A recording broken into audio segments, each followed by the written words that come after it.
Welcome to Inside PS Vita, an inside look at the future of portable gaming.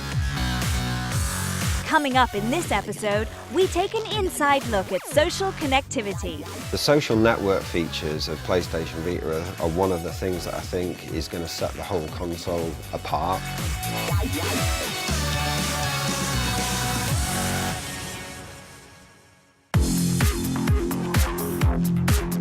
I think the social and connected features of Vita are some of the really exciting new things to do with the console. It's now a socially connected device, so it's not just you at home playing, it's not just you and your friends playing, it's now you and the whole world playing. You can be part of a global community. It's like the device is constantly keeping you in touch with people. Anything and everything to do with the game lives on the live area page. And if you're into that game, that's the first place to go to see what's latest and coolest about your game. Whether it's to see messages from other players, go to the shop to look at downloadable content, look at a trailer for something new that's coming up. It's the whole world of your game in one screen.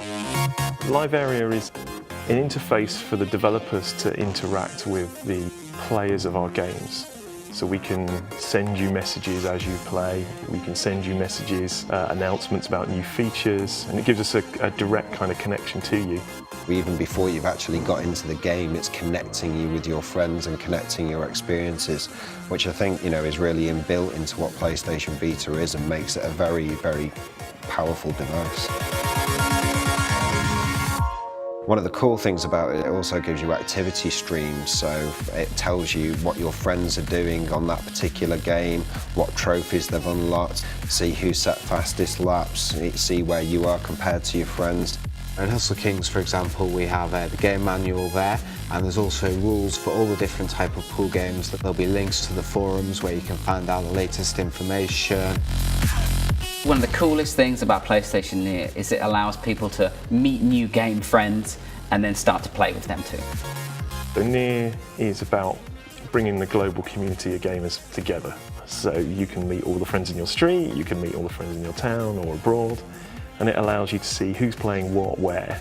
You could be walking down the street one day and 10 people could all be playing this game that you've never heard of. That could introduce you to new content. Inside Wipeout, we have the idea of a near challenge. So maybe you set a fastest lap at home. That could become your near challenge. You could drop that challenge somewhere in a location. Somebody walks past it, picks it up. They then get that challenge on their PlayStation Vita so they can load it up and play the same ship that you've got on the same track. Try and beat your ghost data as well, because that will be included in the challenge. And if they beat that, then it messages you as well. So it's just a great feature really to use location as well as all the socially connected features, which is just brilliant. In terms of gameplay ideas and innovation, it's Near is absolutely, it's like Pandora's box, and I just can't wait to use that. PlayStation Party on Vita is a really cool way for players to get together and interact whilst they're playing the game. We can all jump into a party and we can all use voice chat and speak to each other, whether it's about the game or about what we got up to on Saturday night. We can be playing different games or we can be playing the same game while we're doing this.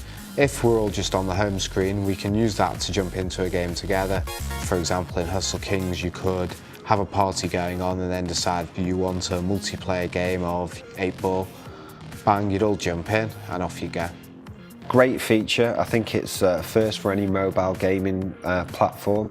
I think it's a really good way of linking your friends together across the social network, which is really what PlayStation Vita is all about. So 3G on PlayStation Vita is actually one of the really cool things about it. And what it means is, obviously when you're at home with a handheld device, you can connect to your Wi-Fi hotspot and be online. What 3G allows you to do is it takes that connectedness of your game experience anywhere you go. So a simple example of a feature.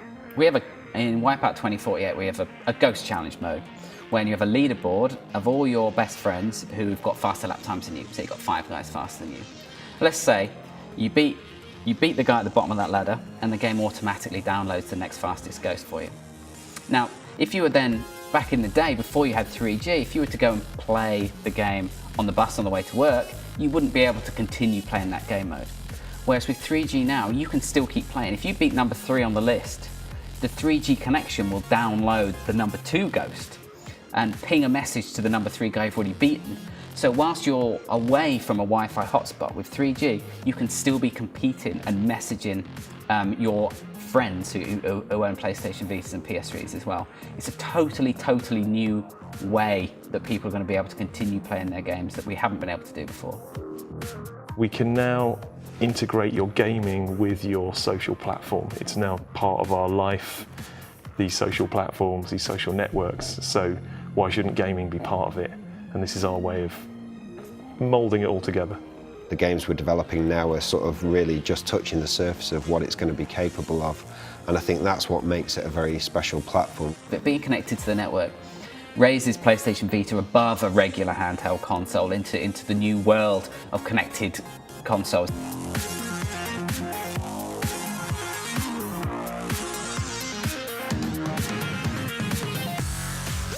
Don't miss the next edition when we take a look at crossplay, only on Inside PS Vita.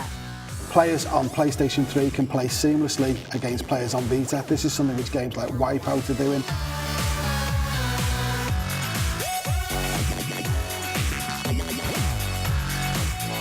Thanks for watching. See you next time.